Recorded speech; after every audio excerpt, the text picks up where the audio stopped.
Hello and welcome to right of law मेरे सारे BEd और बीटीसी के साथियों। बड़ी खबर है, बीएड वर्सेस बीटीसी में सुप्रीम कोर्ट में आज फिर एक बड़े केस की सुनवाई हुई और वो सुनवाई थी बिहार के 80,000 जो अब तक की सबसे बड़ी शिक्षक भर्ती थी, प्राथमिक शिक्षकों की 80,000 की भर्ती में से बीएड को बाहर करने की मांग को लेकर के याचिका जो दायर की गई थी उसको लेकर के लगातार आप लोगों के कमेंट भी आ रहे हैं और उसको लेकर के आज सुनवाई हुई और मामला बस 5 मिनट में निपट गया सुप्रीम कोर्ट के अंदर। जी हाँ, सुनवाई भी हो गई है। जितनी जानकारी आ रही है आपको पता है, भगवान Krishna versus union of India का केस किया गया था और इस केस में सुनवाई हुई।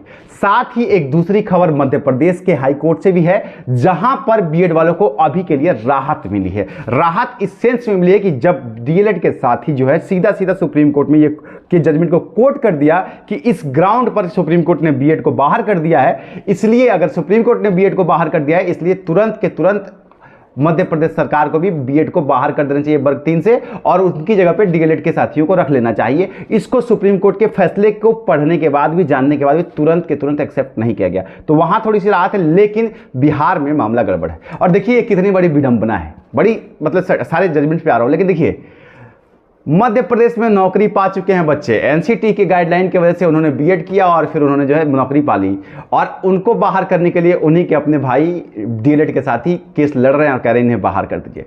बिहार में भी एनसीटी के गाइडलाइन के तहत बच्चों ने बीएड किया, बिहार सरकार ने एनसीटी के गाइडलाइन के तहत बीएड को प्राथमिक में शामिल किया, फॉर्म का पैसा ले लिया, फॉर्म भरवा लिया, एग्जाम देना है बच्चों ने तैयारी की, एग्जाम दे दिया, उसके बाद फैसला आता है बीएड को बाहर कर दिए और यहां से भी डीएलएड के साथ ही सुप्रीम कोर्ट तक चले जाते हैं बीएड को प्राथमिक से बाहर कराने के लिए।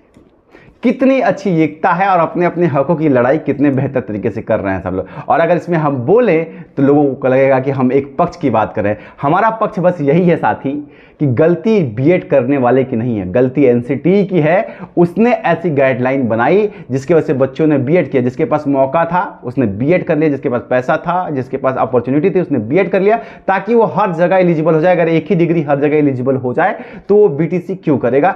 ये एनसीटी की गलती है जिसकी वजह से इतने सारे बच्चे फंस गए और आज जब सबसे बड़ी भर्ती आई तो उन्हें बाहर कर दिया। इसलिए मैं लड़ रहा हूं, इसलिए मैं अपनी आवाज उठा रहा हूं, मैं किसी के खिलाफ नहीं हूं। लेकिन डीएलएड के साथ ही सुप्रीम कोर्ट तक गए और वहां सुप्रीम कोर्ट में 2 मिनट के अंदर सुनवाई। और ये कोई रॉकेट साइंस नहीं था, मैं पहले से जानता था कि सेम बेंच है, honourable justice Aniruddha Bose, honourable justice Dhulia की बेंच है। उन्होंने राजस्थान का फैसला सुनाया। राजस्थान के फैसले में भी यही था कि बीएड को प्राथमिक में रखना है कि नहीं रखना है और यही जजेस की बेंच थी और यही मामला भी था कि बिहार में बीएड प्राथमिक में एलिजिबल होगा कि नहीं। 2 लाइन में फैसला आ गया। फैसला ये आया है जो अभी तक, देखिए मैं एक बात कह रहा हूं कि अभी आप लोग परेशान हो जाएंगे, लिखित जजमेंट कल शाम तक आएगा, उसके बाद में इसकी विस्तृत चर्चा आप करूंगा। आप लोग जो अभी बहुत ज्यादा परेशान हैं इसके लिए मैं इस फैसले के ऊपर बात कर रहा हूं, इसके बाद मध्य प्रदेश पे भी जाऊंगा। बिहार के कॉन्टेस्ट में जो फैसला आया है उसमें जो है क्लियरली नहीं है, अभी जो जानकारी मिली है वो ये है कि ऑनरेबल सुप्रीम कोर्ट ने कहा है कि राजस्थान के ही जजमेंट के पैरा 5 के तहत ही बिहार सरकार जो है अनुपालन करे और साथ में ये भी कहा है कि हम उम्मीद करते हैं बीपीएससी और बिहार शिक्षा विभाग जो है वो हमारे दिए हुए फैसले के हिसाब से निर्णय लेगा। अब यहां प्रॉब्लम है कि 3 चीजें हैं फैसले में, 3 चीजें, 3 पॉइंट है। एक, अगर सीधा फैसला देखा जाए तो एक चीज यह है कि अपने फैसले में सुप्रीम कोर्ट ने कहा है कि राज्य सरकार मतलब सरकारों के पास ये अधिकार है कि वो एलिजिबिलिटी क्राइटेरिया को बदल सकते हैं। ठीक है, तो एक अधिकार ये है, तो क्या बिहार सरकार जो है एलिजिबिलिटी क्राइटेरिया को बदल सकती है?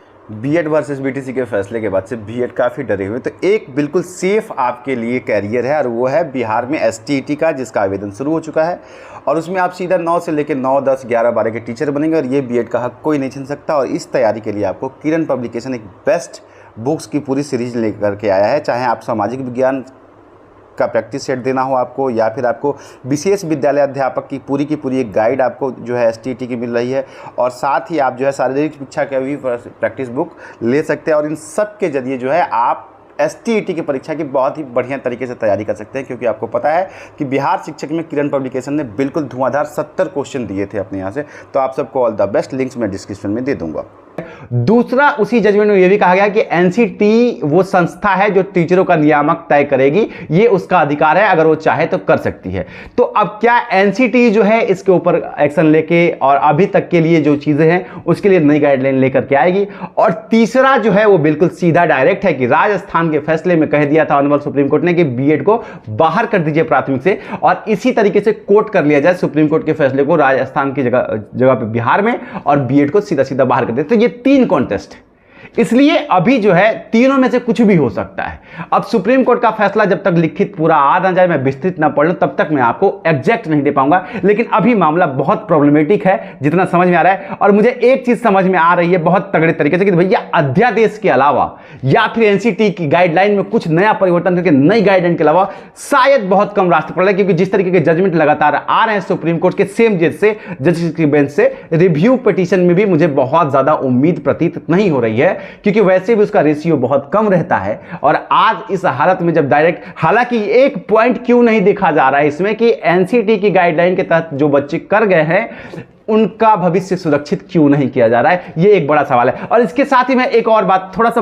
पॉजिटिव बात भी करता हूं कि ये सारी लड़ाइयों के बारे में, एमपी के बारे में भी आऊंगा, लेकिन एक चीज आप लोग समझिए, इस वक्त आपको जो है ना एसटीईटी बिहार की तरफ फोकस करना चाहिए, क्योंकि वो आपके लिए बीएड के लिए एक सेफ, पूर्णतः सेफ ऑप्शन है। उसमें कोई आपके पास नहीं है, फॉर्म आ चुके हैं, आपको तैयारी करनी है अब, और अच्छे से एग्जाम देके अच्छा स्कोर करना है। तो इसलिए आप लोग एसटीईटी के ऊपर भी फोकस कीजिए, और जो एसटीईटी के ऊपर फोकस करेंगे उनका कम से कम ये तो नहीं रहेगा कि उनको बाहर करना है या अंदर करना है, ये सब चीजों से तो वो बच जाएंगे ना, सिक्योर रहेंगे। तो आप उस पर भी फोकस कीजिए, और उसके लिए ये आपके लिए है। चलिए अब जरा आगे बात करते हैं कि मध्य प्रदेश की कंटेस्ट में देखिए इतना जल्दी मध्य प्रदेश का जो समझ में आया मुझे कि ऑनरेबल जस्टिस ने सीधा सीधा फैसला देखा कि भाई सुप्रीम कोर्ट का ये फैसला है, सुप्रीम कोर्ट ने बीएड को बाहर कर दिया है। अगर उस फैसले को एज इट इज जो समझा जा रहा है कि बीएड को बाहर कर दिया गया, अगर वैसा ही होता तो पहली दृष्टि में सुप्रीम कोर्ट का फैसला डबल बेंच का है तो वो हाई कोर्ट पे मान्य है, और वैसे ही सीधा सीधा उनको बीएड को बाहर कर देना चाहिए था। लेकिन ऐसा नहीं हुआ। ऐसा इसलिए नहीं हुआ क्योंकि जब डीएलएड के साथियों ने सुप्रीम कोर्ट के जजमेंट का हवाला देते हुए इनको बाहर करके और बीएड को बाहर करके उसकी जगह पर डीएलएड को शामिल करने की मांग रखी, तो इस पर सरकार बीएड वालों के साथ आई है। उसने कहा कि हम बाहर नहीं करेंगे, क्योंकि ये एनसीटी की गाइडलाइन के तहत हमने चयन किया है, हमने नियुक्तियां कर ली हैं, हमने सैलरी दे दी है, हमने ज्वाइन करवा दिया है, हम बाहर नहीं करेंगे, क्योंकि वहां बीएड के लिए एनसीटी जिम्मेदार है।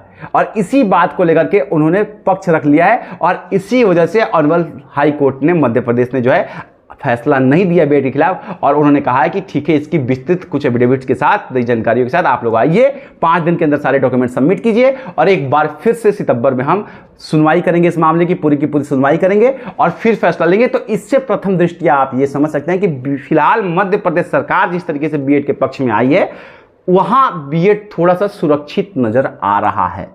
क्योंकि अगर नहीं होता तो सुप्रीम कोर्ट के फैसले के तुरंत बाद वो फैसला वहीं लिख दिया जाता कि भैया इनको बाहर कर दीजिए, क्योंकि सुप्रीम कोर्ट ने बाहर किया है। ये कहीं ना कहीं ये बात दर्शाता है कि सुप्रीम कोर्ट के फैसले से ये स्पष्ट नहीं है कि बीएड को कब बाहर करना है। अगर सुप्रीम कोर्ट ने साफ साफ कह ही दिया होता ना साथियों कि बीएड को बाहर कर दिया गया है, प्राइमरी का कोई भी टीचर जो है बीएड करके नहीं बन सकता है, उसे नहीं रखना है, तो आज मध्य प्रदेश हाईकोर्ट बाहर कर दी होती।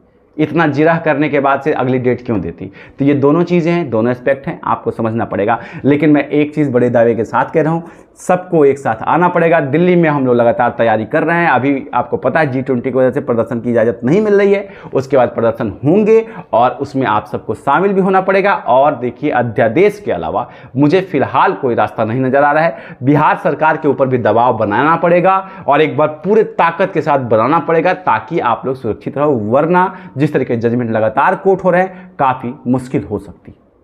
बाकी हम लोग का काम है प्रयास करना। मिलता हूं, तब तक के लिए।